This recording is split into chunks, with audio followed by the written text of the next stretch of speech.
Dans les épisodes précédents, suite à l'enlèvement de son chibi, Charlie est piégé. Son double a pris le contrôle de la chaîne et a démarré son projet de conquête de YouTube. Attirer les fans de One Piece avec un résumé complet de l'œuvre. Voici la suite.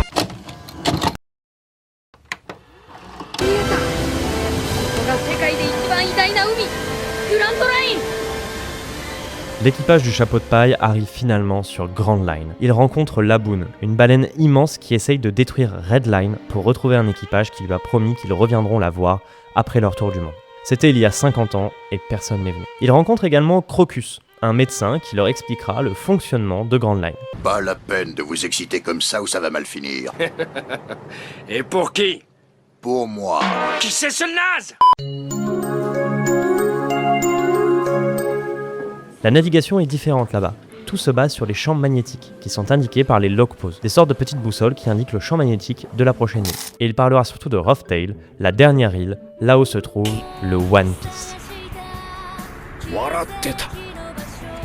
Les pirates continueront leur route accompagnés de 2 agents du Baroque Works, une organisation criminelle menée par le mystérieux Mr. Zero. Bonjour, bonsoir à tous, j'aimerais ouvrir... Petite parenthèse, les agents du Baroque Works sont divisés en plusieurs catégories. Les millions, les billions et surtout les agents spéciaux qui nous intéressent. Ce sont des duos, l'un porte un numéro, l'autre un nom de fête. Je referme la parenthèse. Nos héros feront escale sur Whiskey Peaks, une île accueillant les pirates fraîchement arrivés sur Grand Line.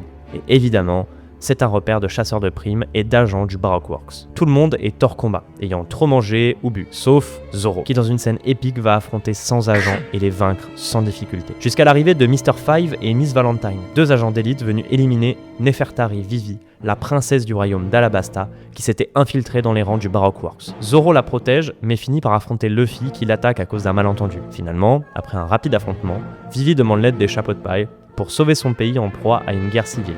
Mais la princesse refuse de révéler qui est le chef de l'organisation. Elle dit simplement qu'il s'agit de Crocodile, l'un des 7 grands corsaires. Ah. Donc, le premier ennemi de Luffy sur Grand Line va être quelqu'un au même rang que Mihawk qui a battu Zoro avec un petit canif. On va passer une bonne journée! En fuyant Whiskey Peaks, les chapeaux de paille sont rattrapés par Miss Allsunday, la vice-présidente du Baroque Works. Je la connais ça! Chut, laisse la surprise pour les gens. Elle leur offre un Eternal Pause, une boussole pointant toujours dans la direction d'une île en particulier, pour Alabasta. Mais Luffy refuse et préfère suivre son log pause et aller jusqu'à Little Garden.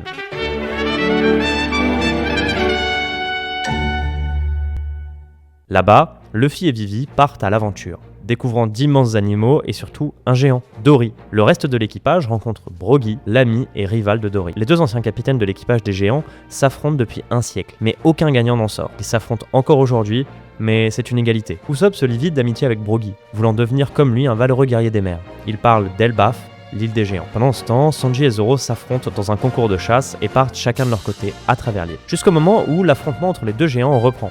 Mais le Baroque Works a fait exploser un baril au visage de Dory qui accusera Luffy d'être responsable. Les 2 s'affronteront rapidement, mais Dory partira affronter son rival et perdra.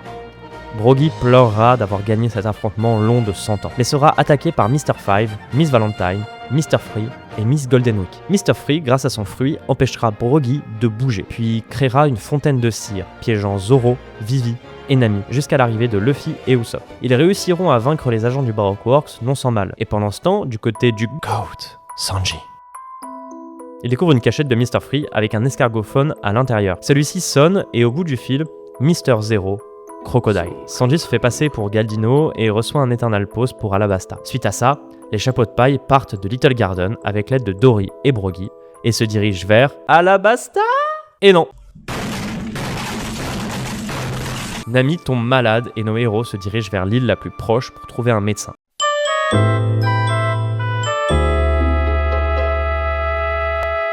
Sur le chemin, ils affrontent Wapol, un homme capable de tout manger. J'aime quand c'est cru, quand c'est cuit, ça c'est bon, ça c'est du piment d'Espelette, j'adore. J'aime quand c'est brûlé, quand c'est congelé. Puis finalement, ils arrivent sur une île sans nom. C'est l'île de Drum. On va faire simple, sinon le texte va être giga chiant. Sur l'île de Drum, Luffy doit escalader une montagne avec Nami et Sanji sur le dos pour les emmener à la Doctorine. Mais Wapol, l'ancien tyran de l'île, revient récupérer son trône. Nos héros, blessés après l'ascension de la montagne, sont soignés par la Doctorine et par un petit renne au nez bleu, Tony Chopper. Ce dernier a mangé le Itonomi, le Zoan de l'humain. Il est donc devenu un renne capable de se changer en humain, en quelque sorte. Recueilli par le docteur Iluluk, Celui-ci lui apprendra la médecine et lui parlera d'un médicament capable de soigner toutes les maladies. Mais il sera tué par Wapol qui cherchait à éliminer tous les médecins de l'île de Drum. Enfin, tué. Laissez-moi vous poser une question. Quand croyez-vous qu'un homme meurt? Lorsqu'il se prend une balle en plein cœur? Non! Lorsqu'il contracte une maladie incurable? Non! Lorsqu'il avale une soupe de champignons vénéneux? Non! Il meurt dès qu'on ne se souvient plus de lui. Même si je dois disparaître, mon rêve se réalisera. Alors il sauvera le cœur malade de tous les habitants de ce pays. Vous savez quoi? Ça aurait été une chouette vie! Merci pour tout, Chopper.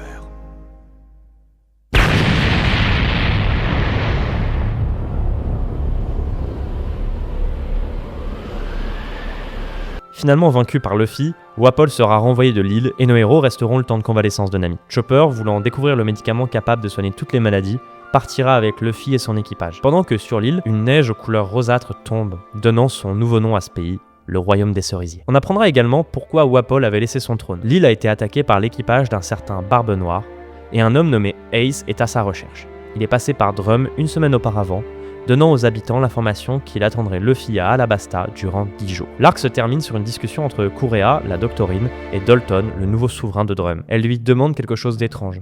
S'il connaît le nom de Gold D. Roger. Dalton lui répond qu'il connaît Gold Roger. Kurea émet une pointe d'humour en parlant de la volonté du D. Qu'est-ce que c'est? On verra plus tard. Et enfin, après plusieurs îles et un nouveau membre d'équipage, les chapeaux de paille font la fête en direction de Alabasta.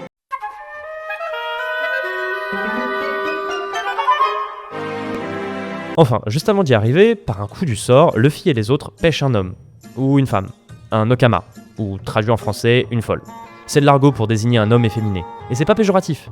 En l'occurrence, Mr. Two, bonne clé. Mais il n'attaque pas les héros, car ils l'ont sauvé et il ne les connaît pas. Il sympathise avec les chapeaux de paille et leur montre même son pouvoir, se changer en n'importe qui en les touchant. En se rendant compte de cette menace, les chapeaux de paille nouent sur leur poignet gauche un petit bandage, et enfin, débarquent à Alabasta. Là-bas, Smoker y est déjà, et il retrouve un garçon.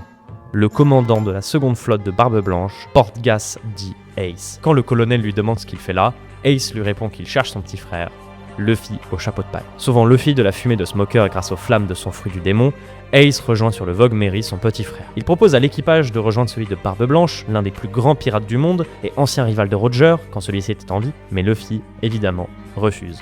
Puis laisse partir son frère, qui lui donne avant sa vivre carte, un bout de papier indiquant la position et l'état de santé de la personne qui possède le bout original. Ace finalement s'en va et laisse l'équipage du chapeau de paille partir en direction de Yuba, un petit village asséché. Tu leur expliques pas la situation politique du pays? Tu veux t'en occuper? Alabasta est un pays désertique. L'eau y est donc très importante, mais depuis un long moment, plus aucune pluie ne tombe. Et un jour, une cargaison de Dense Powder destinée au roi est retrouvée par les habitants. La Dense Powder, c'est une poudre qui fait tomber la pluie mais assèche les alentours. Selon les gens qui la transportent, c'est le roi qui l'a commandée pour lui. Il y a donc une grande frustration de la part des habitants et un début de révolte populaire. Et évidemment, tout ça, ça fait partie du plan de Crocodile.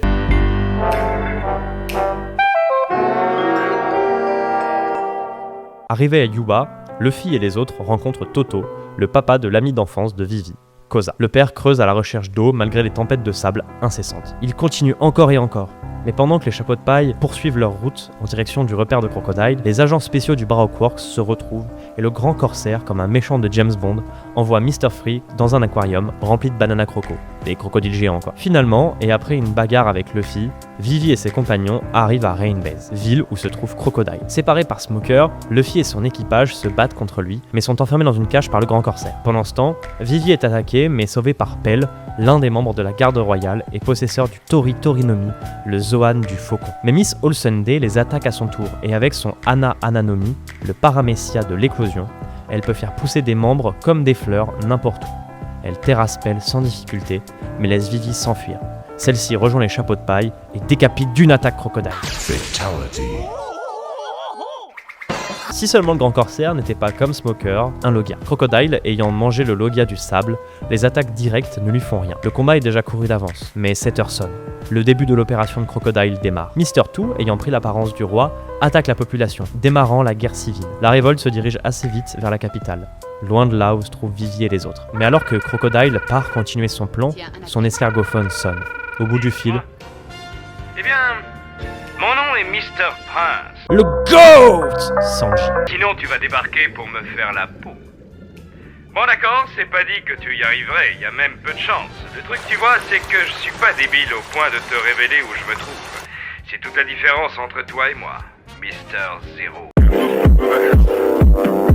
Écrasant les Banana Croco, il sauve Mr. Free qui, après une petite menace et quelques coups de pied, utilise ses pouvoirs pour ouvrir la cage.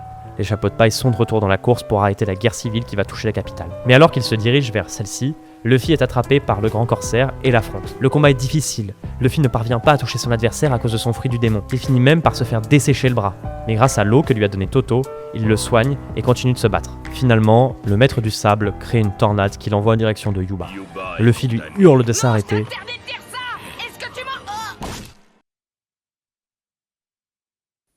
Pour qui est-ce que tu me prends?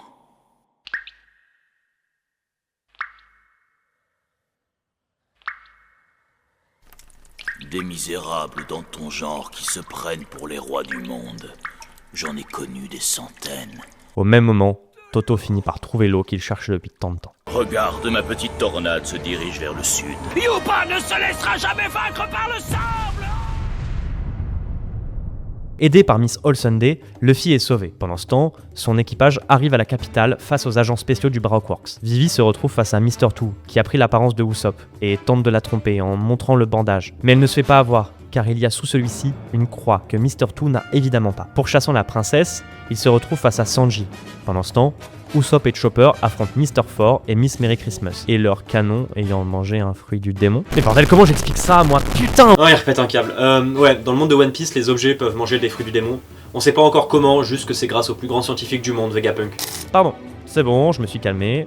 Bref, après un combat acharné, Usopp, blessé et au bord de la mort, et Chopper remporte le combat. Sanji affronte Mr. Two, un combat serré, mais qui se solde par la victoire de notre GOAT, évidemment. Zoro affronte Mr. One, un homme capable de changer son corps en acier. Zoro doit donc apprendre à trancher l'acier, et évidemment... Prêt à mourir? Parfait! Itoryu Yai Shishi Sansan Atomic Spark!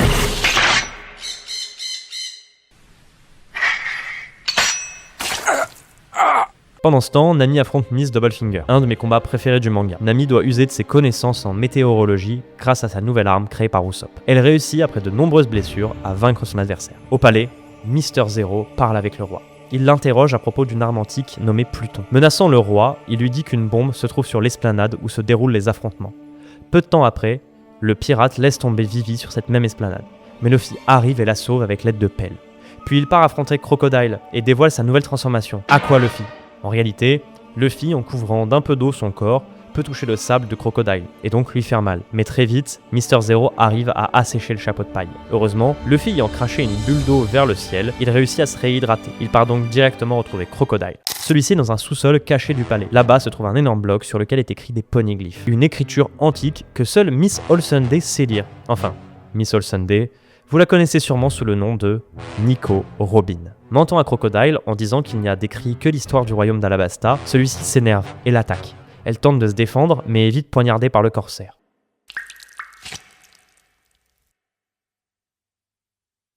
Je vous pardonne tout, Nico Robin.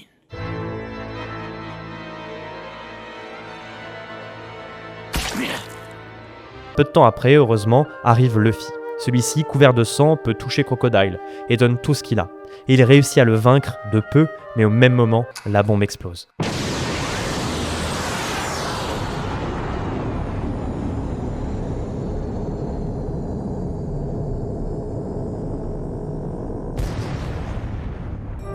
Pell, le chevalier protecteur de Vivi, s'est transformé en faucon et a pris la bombe pour la faire exploser dans le ciel et être le seul. Il est pas mort, c'est vraiment le seul gros défaut de cet arc, il est vivant. Et on le revoit plus tard. Ah, bon.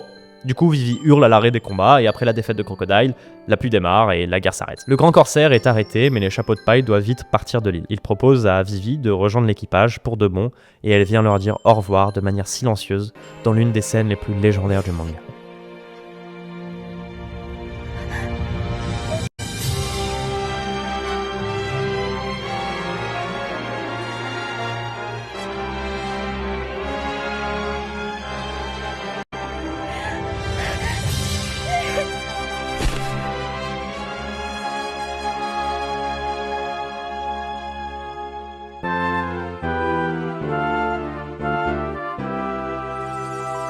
La prime de Luffy s'élève après cet arc à 100 millions de berries et Zoro en a une, de 60 millions. D'ailleurs, on voit Usopp sur les deux affiches. Bon bah voilà, on est arrivé au bout de la seconde saga de One Piece. Merci d'avoir regardé cette vidéo, j'espère que ça vous a plu. C'est un gros défi de résumer tout One Piece. J'aurais aimé faire ça plus vite, mais je prends le temps qu'il me faut. Je suis très content de la qualité et du rythme qu'ont mes vidéos aujourd'hui et je sais que ça va encore progresser et c'est trop cool. Je travaille sur d'autres vidéos pendant quelques temps quand même parce que ça commence à être dur de bouffer du One Piece tous les jours. J'espère que vous serez là quand même. Vous pouvez vous abonner, laissez-moi devenir votre youtubeur préféré. Bref, merci pour tout, bisous.